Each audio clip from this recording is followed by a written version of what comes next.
আলফেনসো আম। এই যে আপনারা ছোট আকৃতির গোল গোল বলের মতো যে আমটি দেখতে পাচ্ছেন, এটি হলো আলফেনসো আম। এটি মূলত আমাদের ভারতীয় উপমহাদেশের আদি সময়ের সৃষ্ট একটি আম। এটি বাংলাদেশের এই জলবায়ুর সাথে অনেকটাই সামঞ্জস্যপূর্ণ একটি আম। এই আম চাষ করাও আমাদের দেশের জন্য অনেক সহজ।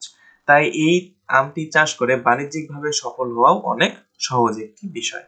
এই আমটি দেখতে যেমন সুন্দর, খেতেও তেমন স্বাদ। এই আমটি আকার আকৃতিতে খুব একটা বড় হয় না, কিন্তু এই আমটি খেতে খুবই মিষ্টি। তাই এই আমের রয়েছে বহির্বিশ্বে অনেক চাহিদা। এটি রয়েছে বিশেষ বাণিজ্যিক সম্ভাবনা। তাই এই আম চাষ করে লাভবান হয়েছেন বর্তমানে এইরকম উদ্যোক্তার সংখ্যারও অভাব নেই। আজকের পুরো ভিডিও জুড়ে আলোচনা করা হবে এই আলফেনসো আম সম্পর্কে বিস্তারিত। কিভাবে আপনারা এটির বাণিজ্যিক চাষ করতে পারেন, এটি কিভাবে বহির্বিশ্বে রপ্তানি করতে পারেন এবং এটির পুষ্টি গুণাগুণ নিয়ে বিস্তারিত আলোচনা। তাহলে চলুন ভিডিওটা শুরু করা যাক।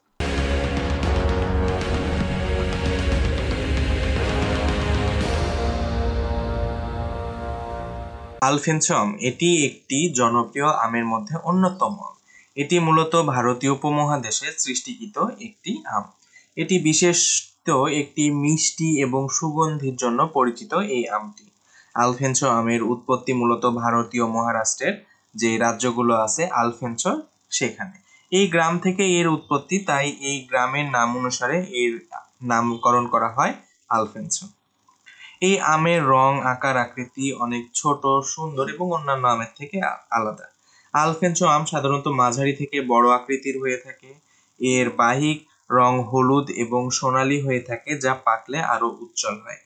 আমটির স্বাদ অত্যন্ত মিষ্টি এবং সুগন্ধযুক্ত, যার ফলে এই আমকে আকৃষ্ট করে সবাইকে। এই আমের মাংসালো অংশটুকু অত্যন্ত নরম এবং রসালো হয় এবং যা খেতে খুবই স্বাদ। এর মাংসালো অংশটুকু মিষ্টির পরিমাণ অন্যান্য আমের থেকে সব থেকে বেশি। এই আমকে বলা হয় মিষ্টির রাজা। এই আমের গাছের ফলন প্রায় মে থেকে জুন মাসেই পাওয়া যায়।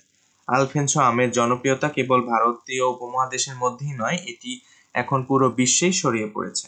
আলফেনসো আম তার স্বাদের জন্য পুরো বিশ্বেই পরিচিত পেয়েছে, তাই এটি রয়েছে বিশাল একটি বাণিজ্যিক সম্পদ। এই আমটি চাইলে আপনারা উচ্চ মূল্যে বিক্রি করতে পারেন। আলফেনসো আমের স্বাদ ও গুণগত মানের কারণে এর চাহিদা দিন দিন বাড়ছে। এমনকি আন্তর্জাতিক বাজারেও এই আমের চাহিদা বাড়ছে, বিশেষ করে ইউরোপ, যুক্তরাষ্ট্র, মধ্যপ্রাচ্য এই দেশগুলোতে এই আমটি খুবই জনপ্রিয়। তাই এই আমটি সেইগুলো দেশে রপ্তানি করার একটি বিশাল সুযোগ রয়েছে। এই আলফেনসো আম সাধারণত মে থেকে জুলাই মাসের দিকে পেকে থাকে। এই সময়ে এই আমগুলো পুরো প্রসেসিং এর মাধ্যমে এটি বহির্বিশ্বে রপ্তানি করতে পারলে এই আম থেকে বিশেষ কিছু বৈদেশিক মুদ্রা অর্জন করা সম্ভব। এই আমে রয়েছে বিশাল একটি বাণিজ্যিক গুরুত্ব। এই যে যেই সুন্দর আমগুলো দেখতে পাচ্ছেন, এটি মূলত আলফেনসো আম। এই আমটি অন্যান্য আমের থেকে দেখতে অনেক ছোট এবং অনেক কিউট এবং খেতেও অনেক স্বাদ। এই আমের রং যেই রকম, খেতে তার থেকেও অনেক স্বাদ। তাই এই আলফেনসো আমের গুরুত্ব অনেক। এই আলফেনসো আম আমাদের এই বাংলাদেশের চাষের জন্য অনেক উপযুক্ত একটি আবহাওয়া বহন করে। এই আমটি আমাদের দেশে সবখানেই চাষ হচ্ছে আস্তে আস্তে অন্যান্য আমের পাশাপাশি। আর এই আম চাষের সব থেকে বড় আরেকটি রিজন হলো এই আমটি অন্যান্য আমের থেকে খেতে স্বাদ, দেখতেও অনেক সুন্দর এবং অন্যান্য আমের থেকে উচ্চ মূল্যে বিক্রি হয়। আমাদের দেশি যেগুলো আম আছে তাদের থেকে উচ্চ মূল্যে বিক্রি হয় এই আলফেনসো আমটি। তাই এই আমটি অনেক গুরুত্বপূর্ণ একটি বিষয় হয়ে দাঁড়িয়েছে চাষাবাদ করে সফল হওয়ার জন্য। এই আলফেনসো আম চাষ পদ্ধতিও অনেক সহজ। আলফেনসো আমের সব থেকে ভালো হয়ে থাকে আমাদের বাংলাদেশীয় মাটি, দোআঁশ মাটি বা বেলে দোআঁশ মাটিতে।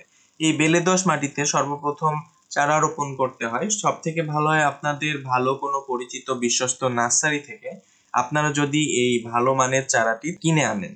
এই ভালো মানের চারাটি, সতেজ চারাটি কিনে আনলে সেটি রোপণ করলে সব থেকে ভালো ফল পাওয়ার আশা রয়েছে। আলফেনসো আমের জন্য উর্বর এবং সেই বেলে দোআঁশ মাটি বা দোআঁশ মাটি বেছে নিয়ে সেইখানে গর্ত করে মাটি প্রস্তুত করে কিছুদিন রেখে দিয়ে সেইখানে গাছটি রোপণ করতে হবে। মাটি প্রস্তুত করার ক্ষেত্রে মাটিতে জৈব সার এবং কিছু রাসায়নিক সার যেমন পটাশ, ফসফেট এইগুলো দিলেই সব থেকে ভালো চাষাবাদ হতে পারে। এবং তারপরে সেইখানে খেয়াল রাখতে হবে যেখানে ভালো মতো রোদের আলো লাগে, সূর্যের আলো পড়ে যেখানে, সেইখানে আমটি ভালো হয়ে থাকে। তো এইরকম জায়গা নির্বাচন করে সেইখানে মাটি প্রস্তুত করে গাছটি রোপণ করলে নিয়মিত সেচ দিলে গাছটি আস্তে আস্তে বেড়ে উঠবে। চারার দূরত্ব হবে 3 থেকে 5 মিটার পর্যন্ত এবং প্রতি 2 থেকে 3 মাস পর পর সেখানে পানি সেচ দিতে হবে এবং সার প্রয়োগ করতে হবে, তাহলে গাছটি ঠিকঠাক মতো বেড়ে উঠবে। এবং পরিচর্যার ক্ষেত্রে খেয়াল রাখতে হবে নিয়মিত পানি দেওয়া, নিয়মিত সার প্রয়োগ এবং পোকামাকড়ের নিয়ন্ত্রণ করা। গাছটি বেড়ে ওঠার সময় সব থেকে বড় যেই সমস্যা এসে দাঁড়ায় সেটি হলো পোকামাকড়ের সংক্রমণ। পোকামাকড়ের সংক্রমণ থেকে গাছকে রোধ করার জন্য বিভিন্ন ধরনের কীটনাশক আছে। এছাড়াও নিম পাতার রস একটি আমাদের প্রাকৃতিক কীটনাশক হিসেবে কাজ করে, সেটিও ব্যবহার করা যেতে পারে। তো আপনারা এই সতর্কতা অবলম্বন করলে গাছটি আস্তে আস্তে বড় হবে এবং ভালো ফল দিবে। সাধারণত আলফেনসো আমের 3 থেকে 4 বছর পর ফল দিতে শুরু করে এবং পূর্ণাঙ্গ ফল পেতে 6 থেকে 8 বছর সময় লাগে। ফল পাকলে হালকা চাপ দিলেই নরম হয়ে আসে এবং তখন বোঝা যায় ফলটি পাকতে শুরু করেছে। এবং ফল সংগ্রহ করার সময় সতর্ক থাকতে হবে আমে যেন আঘাত না লাগে, তাহলে সেইখান থেকে নষ্ট হতে পারে। এবং ভালো একটি বাজারজাতকরণ ব্যবস্থা রাখতে হবে যাতে এই আমটি ভালোভাবে সংরক্ষণ করে বাজারজাতকরণ করা যায়। এবং স্থানীয় বাজার থেকে শুরু করে আন্তর্জাতিক বাজারেও এই আমটি রপ্তানি করতে পারেন, কারণ এই আম এর রয়েছে বিশেষ একটি বাজার। এই আম দেখতেও যেমন সুন্দর, খেতেও তেমন স্বাদ। এই আম চাষ করে লাভবান হয়েছেন বর্তমানে এইরকম কৃষক বা উদ্যোক্তার অভাব নেই। আলফেন্সো আম মূলত ভারতীয় জনপ্রিয় আম হওয়ার কারণে এটি পুরো বিশ্বেও আস্তে আস্তে ছড়িয়ে পড়ছে, বিশেষ করে এই মধ্যপ্রাচ্যের দেশগুলোতে। বাংলাদেশের মৌসুমী বৃষ্টি উচ্চ এবং যে আর্দ্রতা, যে বাতাসের চাপ রয়েছে তার মধ্যে সব থেকে ভালো হয় এই আলফেন্সো আম।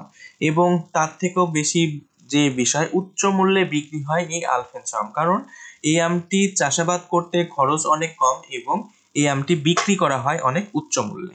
তাই এই আম চাষ করে লাভবান হওয়ার সম্ভাবনা অনেক বেশি। আর সব থেকে বড় বিষয় হলো এই আমের চাহিদা ব্যাপক বাজারে। এই আম এর বাজারে অনেক উচ্চ মূল্যে বিক্রি হয় এবং অনেক চাহিদা আছে। প্রতিটি মানুষ, যারা আম প্রিয় মানুষ, তারা এই আমটি খেয়ে থাকে। তাই এই আমটি রয়েছে বিশাল আঞ্চলিক বাজারেও চাহিদা এবং বিশ্ব বাণিজ্যিক বাজারেও চাহিদা। তাই এটি উন্নত প্যাকেটিং ব্যবস্থা থাকলে এটি বহির্দেশে রপ্তানি করে বৈদেশিক মুদ্রা আয় করা যেতে পারে। এটি আপনার এবং দেশের জন্য, দুটির জন্যই কল্যাণকর হবে। তো এই আম চাষ করে আপনারা বাণিজ্যিকভাবে সফল হতে পারেন এবং এই আমটি আপনারা ছাদে এবং টবে চাষ করতে পারেন। চাষ করে নিজেরা নিজের পরিবার মিলে খেতে পারেন, কারণ এই আমটি খেতে অনেক স্বাদ অন্যান্য আমের থেকে। এই আমকে মিষ্টির দিক দিয়ে আমের রাজা বলা হয়ে থাকে। তো এই ছিল আলফেন্সো আম নিয়ে আমাদের আজকের প্রতিবেদন। কেমন লাগলো আমাদের ভিডিও অবশ্যই জানাবেন এবং আমাদের ষড়ঋতু হর্টিকালচার ইউটিউব চ্যানেল এবং ফেসবুক পেজ এবং আমাদের আছে ওয়েবসাইট, আমাদের সাথে সংযুক্ত থাকবেন। কোনো ইনফরমেশনের দরকার হলে অবশ্যই ভিডিওতে কমেন্ট করতে পারেন এবং ইউটিউব ফেসবুকে যেই কমেন্ট অপশন আছে, এমনকি মেসেজ অপশন আছে, সেখানে গিয়ে মেসেজও করতে পারেন। এতক্ষণ আমাদের সাথে থাকার জন্য সবাইকে জানাই অসংখ্য ধন্যবাদ।